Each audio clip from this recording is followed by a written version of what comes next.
Sa sobrang depleted ng Golden State versus San Antonio, parang kumuha na lang ng mga generic player yung Warriors. Hindi na nga masyadong pinalaro si Golden Child ng mahabang minuto, baka ma-injured pa.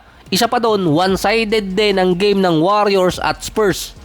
Si Maleve Leon, kaliwang kamay na lang yung ginagamit sa shooting dahil injured yung kanan niya. Wala rin yung ibang player ng Golden State dahil meron din silang back-to-back game versus Cleveland. Sabi pa naman ni Steve Kerr prior yung game, may paraan na sila para pigilan si Wemby. April Fools pala yung sinabi ni Steve Kerr. Si Wembanyama naka 41 points, 18 rebounds, 3 assists at 3 blocks. Meron pa siyang 94 na defensive rating versus Warriors sa loob ng 29 minutes.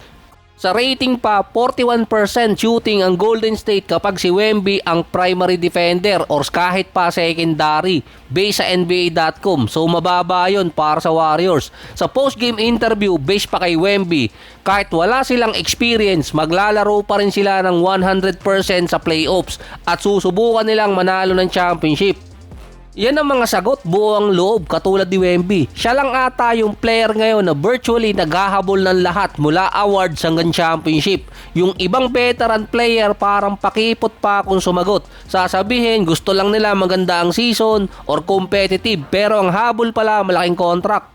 Itago na lang natin siya sa pangalang Paul George. Katulad ng sinabi dati ni Shaq sa live TV nang tinanong kasi ni Shaq itong si Paul George kung kaya ba nila mag-champion noong nakaraang season, biglang umiwas sa sagot at nainis din tong si Shaq.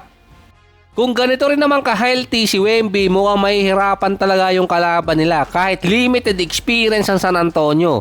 Pero mukhang tinotoo kasi ni Wembanyama yung sinabi niya nung nakaraang 2 taon. Ito yung kakatapos pa lang ng Olympics at papasok ng second season niya si Wemby. Ang sinabi niya kasi doon or parang warning niya sa NBA, nag-aalala siya sa kanyang makakatapat sa loob ng 2 taon. Ito yung pangalawang taon sa sinabi ni Wembanyama. Yung second season kasi ni Wemby, nagkaroon siya noon ng sophomore jinx. Ngayon naman, dominant season niya. Base pa kay Wemby, mapa NBA or kaya FIBA, nag-aalala siya sa makakatapat ng team dahil hindi nila alam kung paano siya pipigilan. Ganong kataas ang confidence ngayon ni Wembanyama. May nabasa pa ako sa mga post online na mas mataas ang minutes ni LeBron buong season kumpara kay Wemby pero hindi kasama si LeBron sa NBA Awards candidate.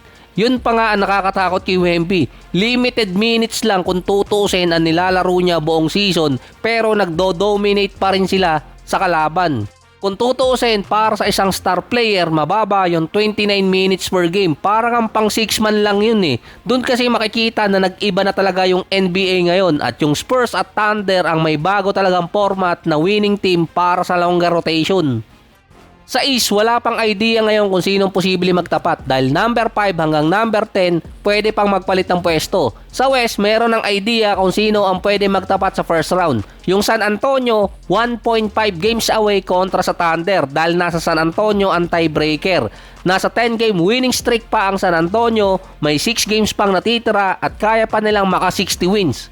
Ang magpupwestuhan na lang kasi talaga doon, Rockets, Lakers, Nuggets, Minnesota at kung suswertehin yung Suns. Kaso yung Phoenix Suns, 4 na games pa ang hahabulin sa top 6. 2 or 3 na panalo na lang sa Rockets at sa Minnesota, kuha na nila yung spot sa top 6. Or either way, manalo ang 2 teams na nabanggit ng nasa 2 or 3 or matalo ang Suns ng nasa 2 games pa.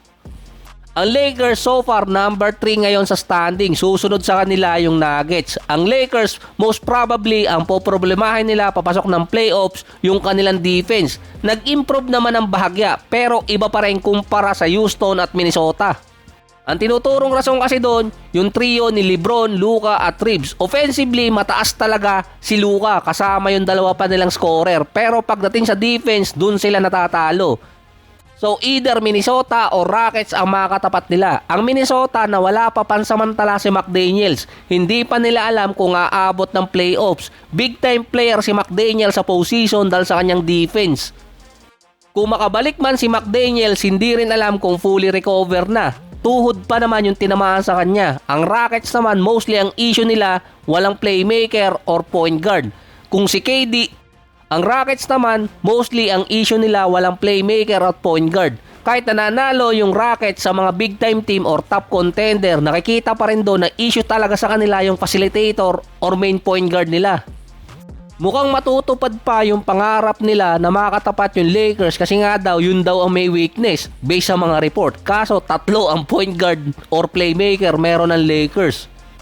Ang Nuggets naman, pahirapan sa kanila makumpleto. Kahit naglaro si Gordon at si Cam Johnson versus Jazz, si Aaron Gordon naka day-to-day status dahil meron siyang calf injury at andun pa na posibleng bumalik ulit ang hamstring injury niya.